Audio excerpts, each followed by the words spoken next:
Focus. Ideate. Innovate. Enable.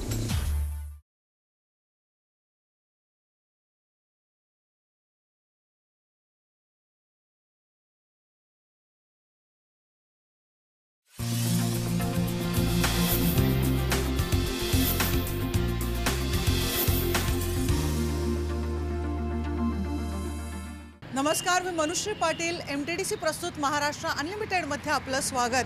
आणि आज आपण भेट देणार आहोत सोलापूरला.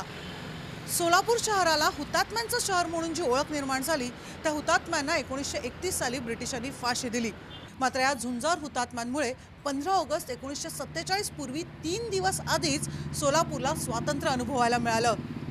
सोलापूर शहराला ऐतिहासिक महत्त्व आहेच, पण त्याचबरोबर तीर्थाटन म्हणून सुद्धा सोलापूर शहर प्रसिद्ध आहे. कारण पंढरपूर, गाणगापूर, तुळजापूर, अक्कलकोट ही भाविकांचं श्रद्धास्थान असलेली महत्त्वाची तीर्थक्षेत्र या शहरात येतात. चला तर मग भेट देऊया.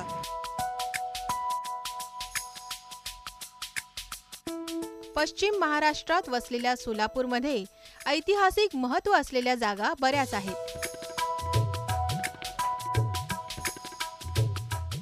आणि त्यातलंच एक आहे सिद्धेश्वर महादेवाचं मंदिर.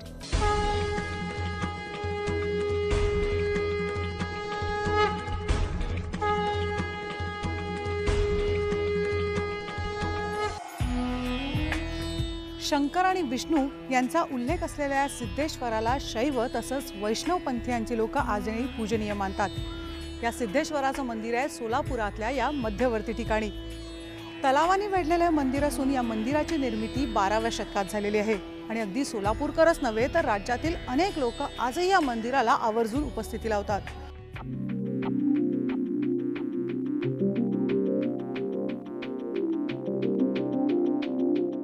सोलापूरमध्ये बऱ्याच वर्षांपूर्वी सिद्धरामेश्वर नावाचे योगी आले. त्यांनीच लिंगायत समाजाला वाढ दिली. ते मल्लिकार्जुनचे भक्त होते. त्यांच्या भक्तीवर प्रसन्न होऊन शंकराने त्यांना शिवलिंगाची स्थापना करण्यास सांगितलं. आपल्या गुरूंच्या आदेशाचं पालन करून त्यांनी 68 शिवलिंग स्थापित केले.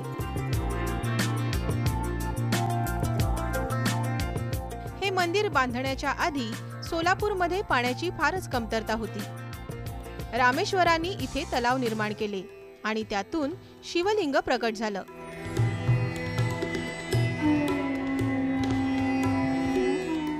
तिथूनच सोलापूरचा विकास सुरू झाला आणि शहरामध्ये सुख समृद्धीची भरभराट झाली. तलावात उभ्या असलेल्या या मंदिराकडे पाहिल्यावर मन अगदी प्रसन्न होतं.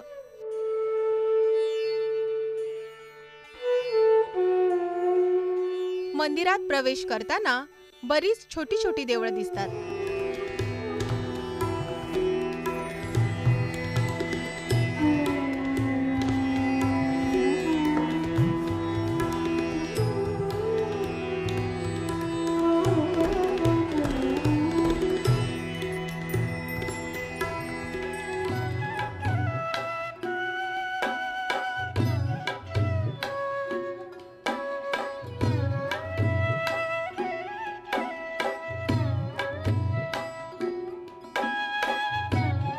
आतमध्ये हिरवीगार झाडं आणि मोठी समाधी पाहायला मिळते.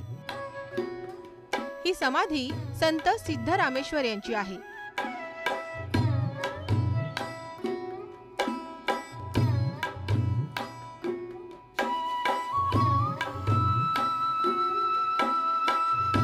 देवळाच्या आवारात बरेच पक्षी पाहायला मिळतात. मोठ्या मोठ्या घारी देवळाच्या शिखरावर बसलेल्या दिसतात.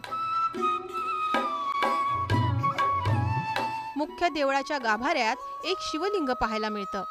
ओम त्र्यंबकं यजामहे सुगंधिं पुष्टिवर्धनम् उर्वारुकमिव बन्धनात् मृत्योर्मुक्षीय मामृतात्. सिद्धेश्वर महादेव हे विष्णू आणि शंकराचे एकत्रित अवतार आहेत.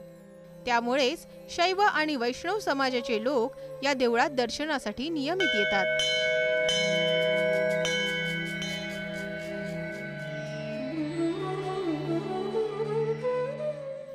शिवलिंगाला सुंदर मुखवटा बसवलेला आहे आणि त्याची पूजा वेगळ्याच प्रकारे केलेली दिसते।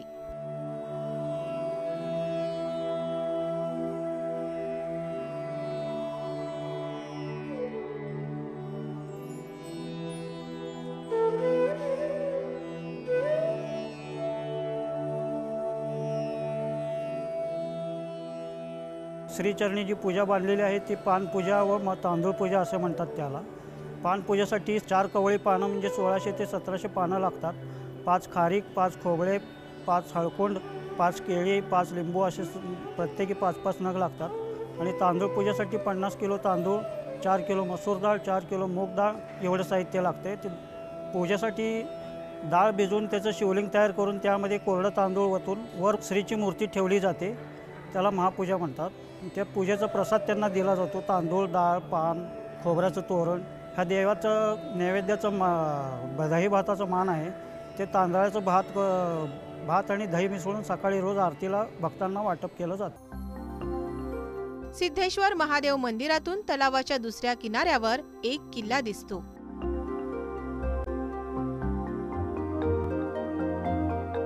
ह्याला भुईकोट किल्ला किंवा सोलापूरचा किल्ला असं म्हटलं जातं।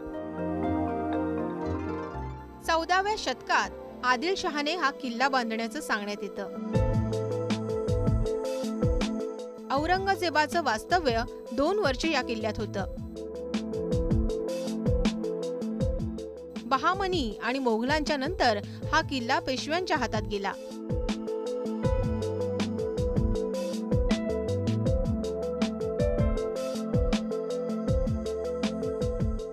सोलापूर जिल्ह्याच्या मध्यवर्ती ठिकाणी असलेला हा किल्ला आदिलशहाने बांधला आणि नंतर मराठ्यांनी आणि निजामांनी हस्तगत केला असं बोललं जात आहे। संपूर्ण भुईकोट असलेला हा किल्ला बऱ्यापैकी सुस्थितीत असून या किल्ल्यावर मंदिर तसंच मस्जिद सुद्धा आपल्याला बघायला मिळते।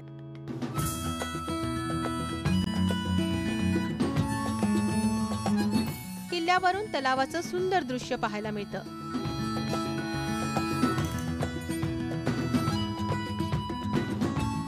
शेकडो वर्ष जुना असलेला हा किल्ला आजही चांगल्या स्थितीत आहे।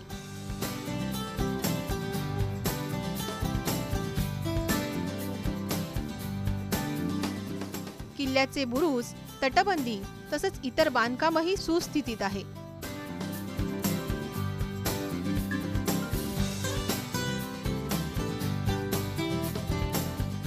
किल्ल्याचं वैशिष्ट्य म्हणजे इथे एक मशीद आणि एक प्राचीन मंदिर सुद्धा आहे।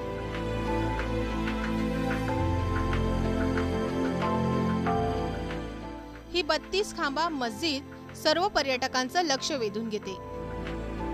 नावाप्रमाणेच या मस्जिदीला 32 खांब आहेत आणि प्रत्येक खांबावर सुंदर कलाकृती कोरलेली दिसते।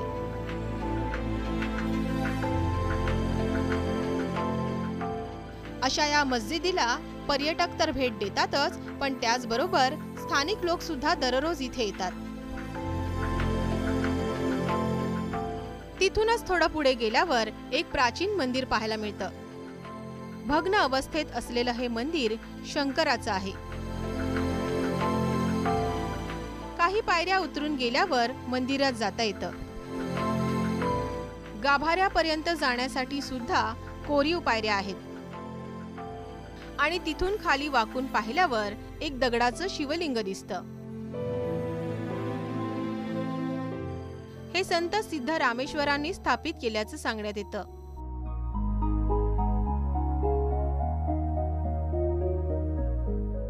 मातीच्या ढिगाऱ्याखाली झाकलेलं हे मंदिर इंग्रजांनी शोधून काढलं अशी कथा आहे।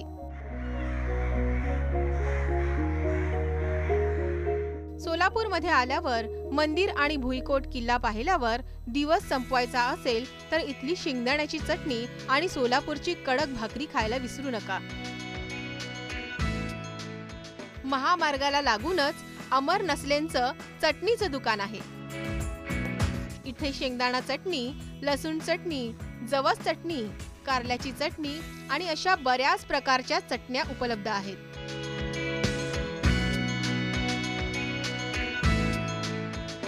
इथेच बनवलेल्या या सर्व चटण्या आणि काही मसाले फारच प्रसिद्ध आहेत।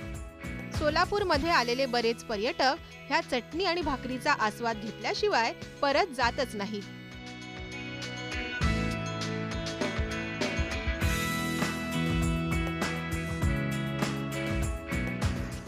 सोलापूरमध्ये आल्यावर नसलेंकडच्या शेंगा चटणी आणि कडक भाकरीचा आस्वाद तर घ्यायलाच पाहिजे, कारण त्याशिवाय तुमचा दिवसही पूर्ण होणार नाही. ही मेजवानी तर मी सुरू करणार आहे, पण तुम्ही घ्या एक छोटासा ब्रेक. पहा फक्त IBN लोकमत.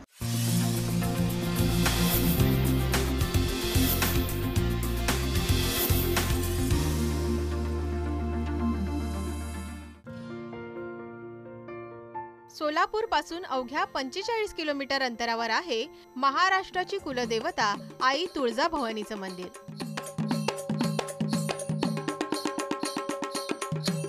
3.5 शक्तिपीठांपैकी एक असलेलं हे महत्त्वाचं शक्तिपीठ आहे. देवळाला 3 द्वार आहेत. त्यातला मुख्य दरवाजा म्हणजे हा राजा शहाजी द्वार. देवळाच्या बाहेर ओटीचं सामान घेण्यासाठी अनेक दुकानं आहेत.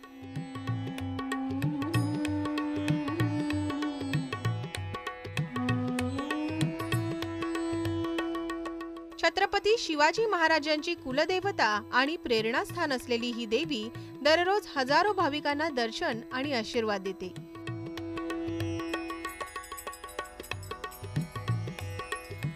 शिवाजी महाराज गुप्त मार्गाने तुळजाभवानीचं दर्शन घ्यायला यायचे आणि प्रत्येक मोहिमेच्या आधी इथे येऊन देवीची पूजा करायचे.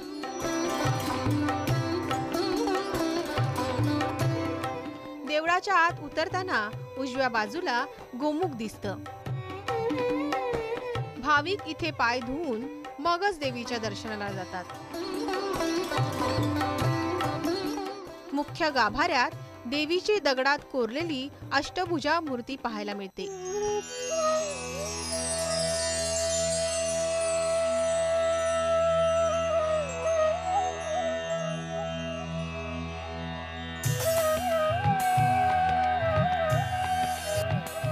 तुळजाभवानीची मूर्ती अतिशय प्राचीन आहे.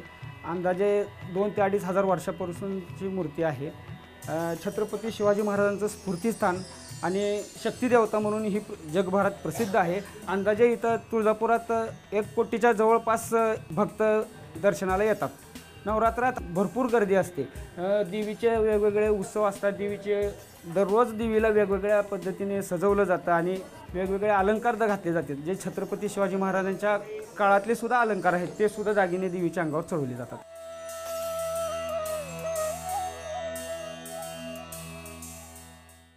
पर्यटक आणि भाविकांसोबतच नवीन लग्न झालेलं जोडपं देवीच्या दर्शनाला आवर्जून येतं.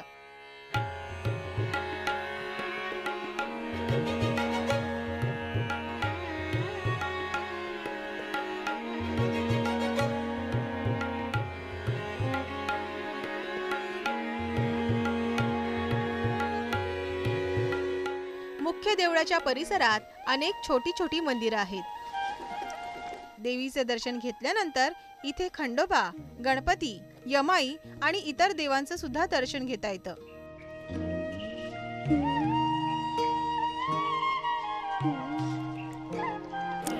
महाराष्ट्राची कुलस्वामिनी आई तुळजाभवानीच्या दर्शनाने मन तर प्रसन्न झालंच, पण अगदी तुळजाभवानी बरोबरच या परिसरात असलेल्या लहान मोठ्या मंदिरांमधून इतर देवतांचं सुद्धा तुम्हाला दर्शन होतं.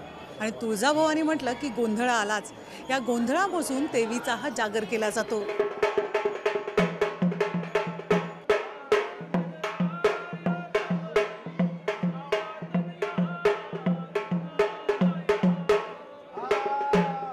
गोंधळ घालण्याची प्रथा महाराष्ट्रात फारच जुनी आहे.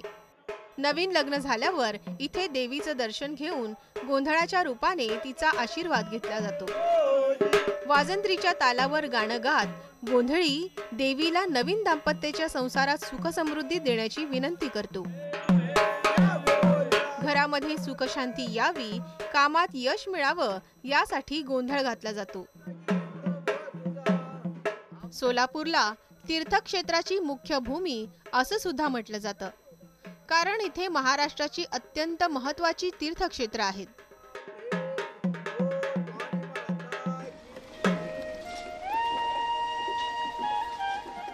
तुळजापूर पासून फक्त 1.5 तासाच्या अंतरावर अक्कलकोट आहे. भिवू नकोस, मी तुझ्या पाठीशी आहे हा विश्वास आपल्या भक्तांना देणारे श्री स्वामी समर्थ तीर्थाटनानंतर वास्तव्यास आले ते या सोलापूरमधल्या अक्कलकोटमध्ये. त्यामुळे सोलापूर पर्यटनात अक्कलकोटला विशेष असं महत्त्व आहे. आजही हजारो स्वामी भक्त आवर्जून अक्कलकोटला भेट देतात.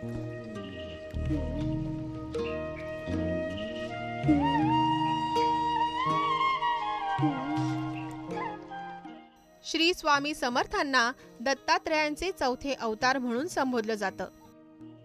दत्त संप्रदायातले हे संत जगभरात भ्रमंती करून अक्कलकोटला येऊन राहिले. 22 वर्ष इथे राहिल्यानंतर त्यांनी अक्कलकोटमध्येच समाधी घेतली. ह्याच ठिकाणी ह्या वटवृक्षाखाली ते भाविकांना जीवन जगण्याचे आणि भक्तीचे मार्गदर्शन करत.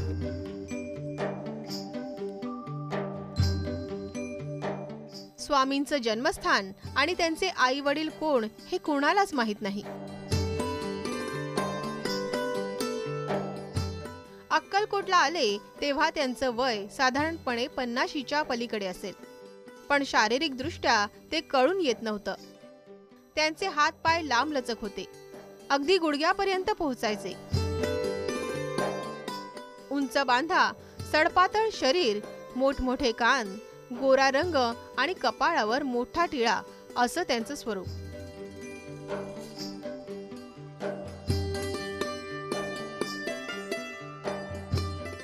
तुळजापूर आणि अक्कलकोट नंतर सोलापूरमधल्या इतरही तीर्थक्षेत्रांना आपण भेट देणार आहोत. पण तुम्ही कुठेही जाऊ नका, घेऊया एक छोटासा ब्रेक. पहा फक्त IBN लोकमत.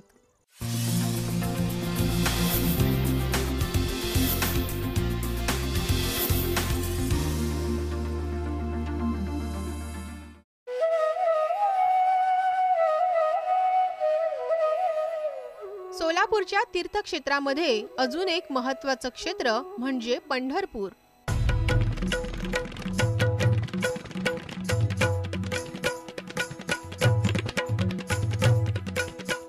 अवघ्या महाराष्ट्राचं श्रद्धास्थान असलेल्या पंढरपुरात विठ्ठल रुक्मिणी सोबत संतांची आणि त्यांच्या भक्तांची सुद्धा मनोभावे पूजा केली जाते. सुंदर ते ध्यान उभा विटेवरी करकटावरी ठेवून या, तुळशी माळा गळा कासे पितांबर, आवडी हे रूप निरंतर, असा हा विठ्ठल वर्षानुवर्ष आपल्या भक्तांसाठी उभा आहे ते ह्या पंढरपूरमध्ये. आणि आजही वारीच्याच दिवशी नाही तर दररोज हजारो भक्त या विठ्ठल दर्शनासाठी आवर्जून येत असतात.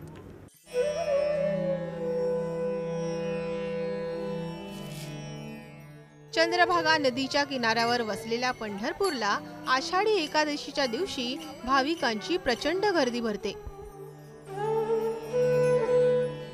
वैकुंठावरून पंढरपूरला भगवान विष्णू कसे आले आणि ते कसे इथे स्थायिक झाले या कहाणीमध्ये भक्त पुंडलिक यांची फार मोठी भूमिका आहे. आता आई वडिलांची सेवा ही सगळ्यात मोठं तप आहे. त्याच्यापेक्षा मोठं तप कुठलंच नाही. पुंडलिकाच्या समोर उभा राहिले. पुंडलिक आई वडिलांची सेवा करण्यामध्ये मग्न होता. त्यांनी वर सुद्धा पाहिलं नाही. तेव्हा भगवान म्हणाले, अरे पुंडलिका, मी आलोय, माझ्याकडे बघ तरी, तुला दर्शन द्यायला आलोय. तेव्हा पुंडलिक म्हणाला, देवा, माझ्या आई वडिलांची सेवा चालू आहे, तुला दिसत नाही का? ती सेवा पूर्ण होई तोपर्यंत मी तुझ्याकडे बघणार सुद्धा नाही. असं कर म्हणले, मी तुला वीट फेकतो, त्या विटेवर तू उभा राहा. म्हणून पुंडलिकाने वीट फेकली आणि त्या विटेवर 28 युग पांडुरंग उभे आहेत असं संत नामदेवांनी आपल्या आरतीमध्ये म्हटलं आहे.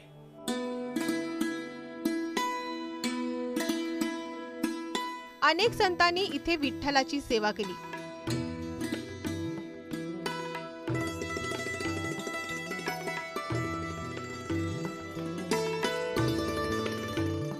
पंढरपूरला विठ्ठलाचे दर्शन घेतल्याने आणि चंद्रभागामध्ये स्नान केल्याने सर्व पाप नष्ट होतात अशी मान्यता आहे. पंढरपूरमध्ये आषाढी एकादशीला वारकरी लोकांची भरपूर गर्दी असते.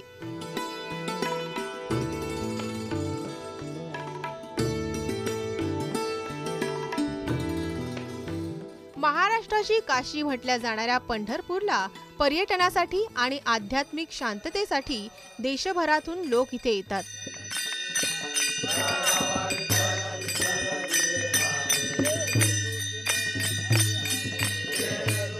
इथलं इथलं एक अजून वैशिष्ट्य म्हणजे भाविकांना विठ्ठलाच्या पायावर डोकं ठेवून नतमस्तक होता येतं.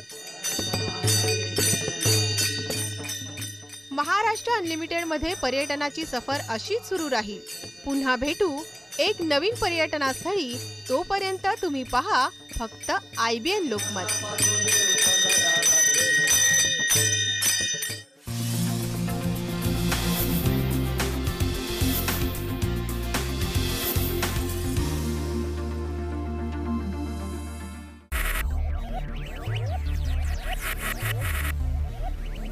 Focus.